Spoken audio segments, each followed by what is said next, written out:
لیکن پھر تکبر کیا نا، اس نے نعمت پر شکر کی بجائے تکبر کیا نا، تو اللہ نے زمین کو حکم دیا، رب کریم نے اسے زمین میں مال اور خزانے سمیت دھسا دیا، زمین میں غرق ہو گیا۔ کیوں؟ کہ اللہ کی نعمت میں متکبر ہے۔ جس سے نعمتیں چلی جاتی ہیں وہ تکبر ہے۔ تکبر صرف ایک ذات کو زیبا ہے، متکبر صرف ایک ہے، وہ اللہ ہے۔ اللہ کی شان ہے کہ وہ متکبر ہے۔ پڑھا نا سورہ حشر میں اس کا ایک صفاتی نام یہ ہے کہ وہ، کیوں؟ اس لیے کہ اس سے بڑا ہی کوئی نہیں، سارے چھوٹے ہیں تو وہ اکبر ہے۔ تو ہم سے تو بڑے ہی بڑے ہیں نا، بلکہ میرے جیسے بندے سے تو سارے بڑے ہیں نا۔ اب کرنا کیا ہے؟ عاجزی۔ نعمتیں ملے تو بندے میں عاجزی آئے۔ وہ یہ نہ کہتا پھر شکر ہے جی اللہ کا بڑا فضل ہے جی، 300 بندے کو رمضان میں راشن بانٹتا ہوں، شکر ہے اللہ کا جی، غریبوں کی مدد کرتا ہوں، میں نے جی ساری زندگی بہن بھائیوں کا بڑا۔ یہ شکر نہیں کر رہے آپ، یہ آپ بڑھوتری بیان کر رہے ہیں، تکبر نہیں۔ ڈھیر سارے لوگ ہیں جن کے پاس پیسہ آیا رویہ بدل گیا، اقتدار آیا رویہ بدل گیا، 4 دن تازگی آئی رویہ بدل گیا، حالات بدل گئے۔ اگر آپ ناراض نہ ہوں تو جب تک دکھ تھے تسبیح بھی چل رہی تھی، جب تک تکلیف تھی سجدے بھی ہو رہے تھے، آسانی ہوئی ہے تو سب بھول گئے، یاد ہی نہیں رہا۔ میرے عزیزو یاد رکھنا کہ تکبر نہیں، اللہ کی نعمت پر کبھی تکبر نہیں، ہمیشہ عاجزی، جھک جانا۔ اور یار روب اور دبدبا تو حضرت عمر کا تھا نا، 24 لاکھ مربع میل پہ حکومت تھی، دنیا ڈرتی تھی، امن تھا، عمر ہوتی تھی دنیا میں، اور عمر باغ میں کھڑے ہو کے کہتے تھے اچھا خطاب کا بیٹا اور امیر المومنین، اچھا اب تو امیر بن گیا ہے، یاد رکھنا، خود اپنے آپ سے خطاب کر، یاد رکھنا صحیح چلنا، ورنہ قیامت میں رب کا سامنا نہیں کر سکے گا۔ تو اپنے آپ سے خود احتسابی۔ تکبر سے نعمتیں چلی جاتی ہیں، زوال نعمت ہوتا ہے۔ ایک خاتون ہے بڑی نیک، تاریخ میں گزری ہیں، تو وہ کہتی ہیں کہ میں ایک جگہ بیاہی گئی، میری پہلی شادی ہوئی ایک جگہ پہ، تو دروازے پہ کوئی بھیک مانگنے والا آیا اور اس کی حالت بڑی خستہ تھی، تو میرے شوہر نے نا اسے ڈانٹ دیا۔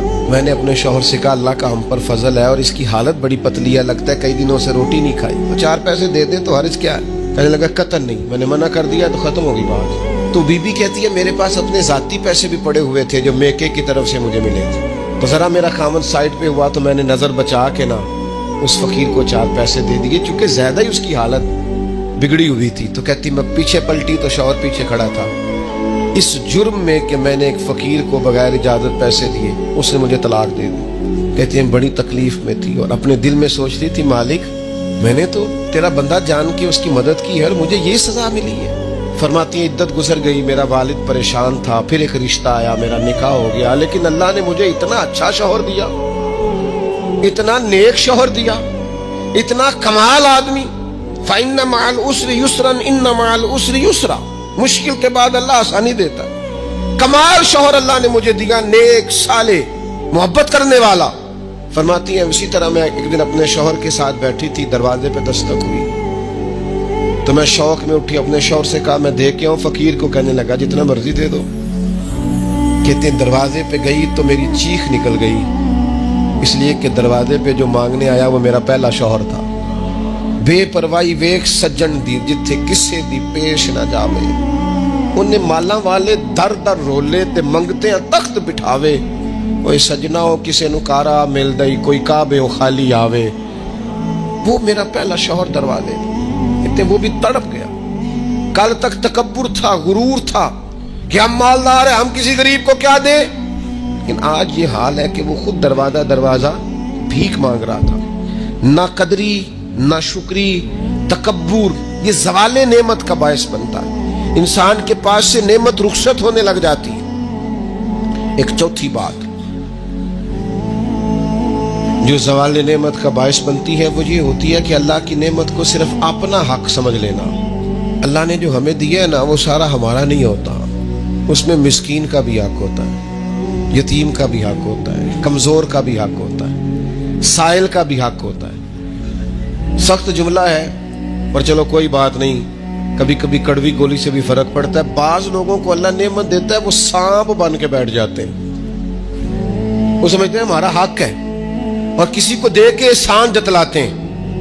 میں ایک محفل میں گیا تو مجھے کہنے لگے 2 عمرے کے ٹکٹ بھی ہم نے دینے ہیں تو آپ نکال کے جائیں. میں کہا جنہوں دینے دے چپ کر کے دے دیو, یہ نہیں دیے جاتے. آپ نے اس کی فوٹو ہی بنانی ہے, کسی کو عمرہ کرا رہے ہو چپ کر کے دے دو, ختم ہو گئی بات. بچیوں کی, غریب بچیوں کی شادی کرانی ہے تو وہ ساری لائنوں میں بنا کے تصویریں بنانے کی کیا ضرورت. آپ سانپ بن کر نہ بیٹھیں. اللہ نے جو نعمت دی ہے, اور مشکات میں حدیث ہے, حضور علیہ السلام نے فرمایا رب تمہیں جو رزق دیتا ہے تمہارے ضعیف اور کمزور لوگوں کی برکت سے عطا کرتا ہے. تو ان کی برکت سے تو تمہیں مل رہا ہے, اور تم تکبر کرتے جا رہے ہو, غرور کر رہے ہو, اور تم کہتے ہو نہیں یہ میرا حق تھا. حق نہیں تھا بھائی, خدا نے اپنے فضل سے عطا کیا. اچھا پھر کچھ بندے بھول ہی جاتے ہیں, گاؤں سے آ کر پڑھنے والے بھول ہی گئے کہ کس کی ماں نے کتنا زیور بیچا. وہ جدی پشتی امیر بن جاتے, وہ کہتے ہو نہیں جی اللہ دا فضل ہے جی, دادا جی دی بھی بڑی گل سی. بھئی دادا جی دی گل صرف زمین نال ہوندی ہے, ویسے آپ ایک اچھا انسان کا جھوٹ کیوں بولتے ہیں. صحیح بخاری میں حضرت ابو ہریرہ رضی اللہ تعالیٰ عنہ سے حدیث مروی ہے, بڑی مشہور ہے. نبی پاک علیہ السلام نے خود ایک قصہ بیان فرمایا بنی اسرائیل کا. حضور فرمانے لگے 3 شخص تھے, ایک کوڑ کے مرض میں مبتلا تھا, کوڑا تھا, ایک گنجا تھا, ایک نابینا تھا, ہر وقت پریشان رہتے تھے. میرے رب نے ان کو آزمانے کا فیصلہ کیا. دیکھو اللہ کے آزمانے کا طریقہ کیا ہے. ایک فرشتہ انسانی شکل میں آیا, سب سے پہلے جس کو کوڑ کا مرض تھا اس کے پاس آیا. حضور سید عالم صلی اللہ تعالی علیہ وسلم بیان فرماتے ہیں, اس نے آ کے اس سے کہا کیا چاہتے ہو. اس نے کہا یار مجھے کوڑ کا مرض ہے, لوگ مجھ سے نفرت کرتے ہیں, گھن کرتے ہیں, کاش میری کھال ٹھیک ہو جائے, جلد ٹھیک ہو جائے, بیماری چلی جائے. تو فرشتے نے ہاتھ پھیرا, اللہ نے شفا عطا کر دی. شفا کس نے دی؟ ہاتھ کس نے پھیرا؟ کوئی عرض نہیں, اگر کسی وقت کوئی بزرگ دم کر دے, ہاتھ پھیر دے تو شفا اللہ ہی دیتا ہے. بخاری میں موجود ہے جو روایت درس کر رہا ہوں. فرشتے نے ہاتھ پھیرا, اللہ نے. اب فرشتہ اس سے پوچھتا ہے پسند کیا ہے, مال کون سا پسند ہے. کہنے لگا اونٹ بڑے پسند ہے. تو فرشتے نے ایک حاملہ اونٹنی اسے دی اور برکت کی دعا بھی دی. اب فرشتہ آیا گنجے کے پاس, جناب کیا چاہتے ہیں. اس نے کہا میں گنجا ہوں, سر پہ بال نہیں ہے, اس کی وجہ سے چہرے پہ کوئی حسن بھی نہیں ہے, لوگ گھن کرتے ہیں, کبھی میرے بال آ جائے نا. فرشتے نے ہاتھ پھیرا, بال اللہ نے عطا کیے, اس کو شفا ہو گئی. اب فرشتے نے اس سے کہا کہ مال کون سا پسند ہے. کہنے لگا گائے بڑی پسند ہے. فرشتے نے اس کو نے ایک حاملہ گائے دی اور برکت کی دعا بھی دی.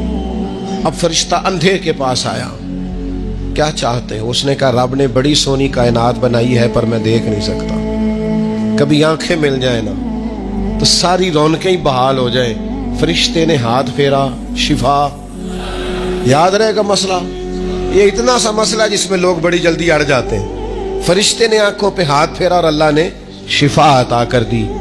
فرشتے نے کہا پسند کیا ہے. کہا بکریاں بڑی پسند ہے. ایک حاملہ بکری بھی دے دی اور دعا بھی کر دی. اب وہ جس کو اونٹنی دی تھی حاملہ, اس کی حضور فرماتے پوری وادی اونٹوں کی بھر گئی, اور جس کو گائے دی تھی اس کی پوری وادی گائیوں سے بھر گئی, اور جس کو بکری دی تھی پوری وادی ریوڑوں کے ریوڑ بکریوں کے تیار ہو گئے. اب رب نے فیصلہ کیا آزمائش کرنے کا. میں نے بہت پہلے کہا تھا, بات پھر دہراتا ہوں, زوال امتحان نہیں ہوتا, عروج امتحان ہوتا ہے. اصل تو آپ کا پتہ عروج کے دنوں میں چلتا ہے. اللہ نے فرشتہ بھیجا, وہی انسانی شکل میں سب سے پہلے اس کوڑ کے مرض والے کے پاس آیا. کہا یار میں مسافر ہوں, کہیں سفر پہ جانا تھا, تو اللہ کی مدد آپ کا تعاون درکار ہوا تو سفر ہو سکتا ہے, ایک اونٹ مجھے چاہیے. تو اس نے وہی بات کی جو کئی امیر لوگ کرتے ہیں, یہ صحیح بخاری میں موجود. کہنے لگا یار میرے ذمے تو حقوق ہی بڑے ہیں. سادہ ترجمہ کریے, میرے تے خرچے ہی بڑے نے جی. تو انہوں کی دسی, ادھر بھی جا رہا ہے, ادھر بھی, اے بھی آسمان میں تمے ہے, اے بھی میں, اتنے خرچے ہیں میرے, یہ بھی کرنا ہے, وہاں بھی کرنا ہے. اس نے کوئی بات سنائی. تو وہ فرشتہ کہنے لگا تو پہلے ایک کوڑی نہیں تھا, تو ناراض ہو گیا.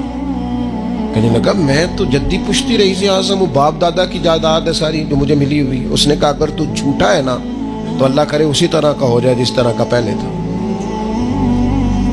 اب وہ آیا گنجے کے پاس، اس سے کہا مسافر ہوں، سفر پہ جانا ہے، اللہ مدد کرے، آپ تعاون کریں تو سفر آسان ہو سکتا ہے، مجھے ایک گائے چاہیے، اگر آپ دے دیں۔ تو وہ کہنے لگا میرے تو ذمہ حقوق ہی بڑے۔ اس نے کہا یار تو پہلے گنجا نہیں تھا، بیمار نہیں تھا، کچھ بھی نہیں تھا، بھوک تھی۔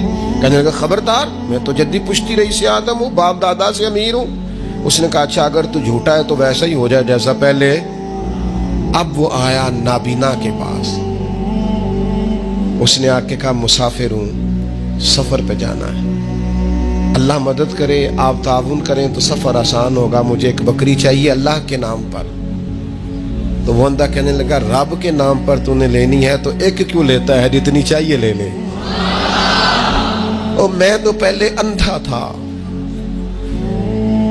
میں مسکین پرانا خادم، کسے در ملی نہ ٹوئی، ایتے واصف یار نے نظر جو کی تھی، تے واصف شروع سے پڑھتے ہیں، سے ثبوت نہ پوچھو میں تو، بھلا نظر کرم قد ہوئی، اے میں جانا یا دل بر جانے، غیر نہ جانے کوئی، میں مسکین پرانا خادم، کسے در ملی نہ ٹوئی، ایتے واصف یار نے نظر جو کی تھی، تے واصف ہی ہوئی۔ میں تو اندھا تھا، پلے شے کوئی نہیں تھی، تو کریم نے کرم کیا، جتنی تیرا دل کرے لے جا۔ تو فرشتہ کہنے لگا امتحان کے لیے آیا تھا، ایک کی بھی ضرورت نہیں، لیکن تیرے دو دوست امتحان میں ناکام ہوئے ہیں، رب ان سے ناراض ہو گیا ہے، تو کامیاب ہوا ہے اور اللہ تجھ سے راضی ہو گیا ہے۔ وہ دونوں جو تھے امتحان میں ناکام ہوئے تو نعمتیں چھن گئیں، صحت چھن گئی، پھر کوڑے، پھر گنجے ہو گئے۔ اس کو اللہ تبارک و تعالیٰ نے اور عطا کیا۔ زوال نعمت کب ہوتا ہے؟ جب لوگ راہ خدا میں خرچ نہیں کرتے، غریب کا، مسکین کا، لاچار کا خیال نہیں رکھتے۔ جیسے جیسے پیسے آتے جاتے ہیں ذاتی خرچے بڑھتے جاتے ہیں، ذاتی معاملات ہی بڑھتے جاتے ہیں۔ آہستہ آہستہ لوگ کہتے ہیں اوہ جی آپ کو پتہ ہے نا، پھر ہمارا گھر بڑا وسیع ہے تو بڑے مسئلے ہیں، تو بڑے خرچے ہیں، تو بڑی چیزیں ہیں۔ بھائیو، زوال نعمت کے معاملے میں اپنے رب کا خوف پیدا کریں، اللہ سے ڈریں ہر وقت۔ جب تک نعمتیں نہیں نہ ہوتی تو گزارا ہو جاتا ہے، اگر ملنے کے بعد چھن جائیں تو پھر تکلیف بہت زیادہ ہوتی۔ تو زوال نعمت سے بچنے کے لیے تکبر سے بچیں، ناشکری سے بچیں، ناقدری سے بچیں، اور پھر صرف اپنا حق سمجھنے سے بچیں، اسے بانٹیں، عاجزی میں رہیں، شکر میں رہیں۔ آپ محسوس کریں گے کہ لَإِن شَكَرْتُمْ لَأَزِيدَنَّكُمْ، اگر شکر ادا کرو گے تو میں نعمتوں میں اضافہ کر دوں گا، نعمتیں محفوظ بھی ہو جائیں گی، ان میں اضافہ بھی ہوگا۔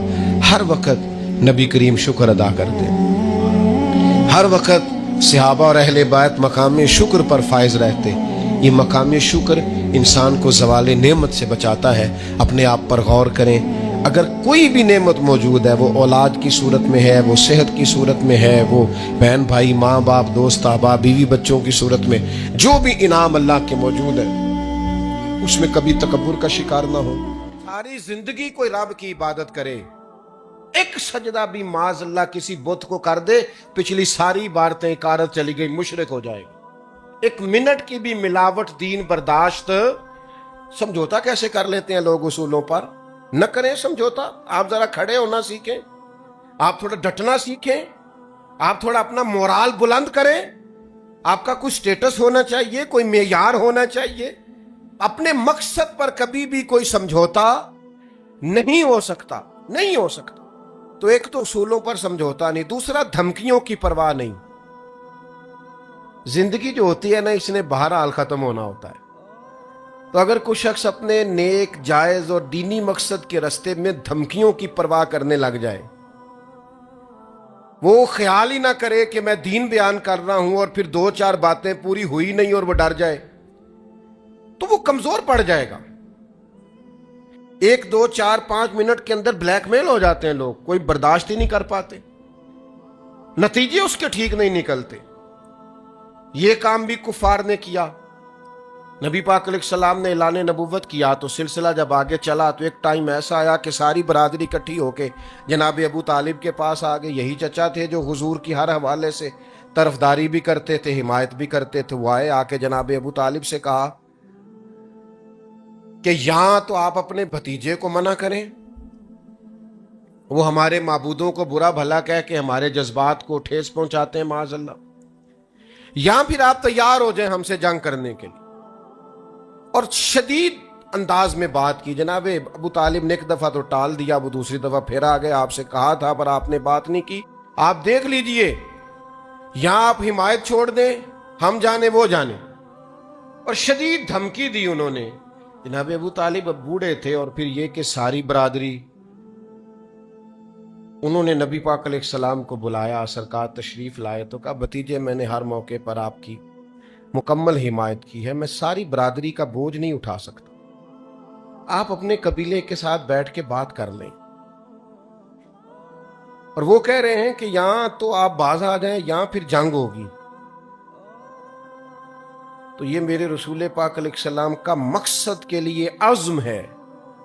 نوجوانوں سنو اور یاد رکھو، کریم فرمانے لگے کہ ذرا لفظوں کی حرارت دیکھنا، اور جملوں کا روب دیکھنا، اور گفتگو کا ولولہ دیکھنا۔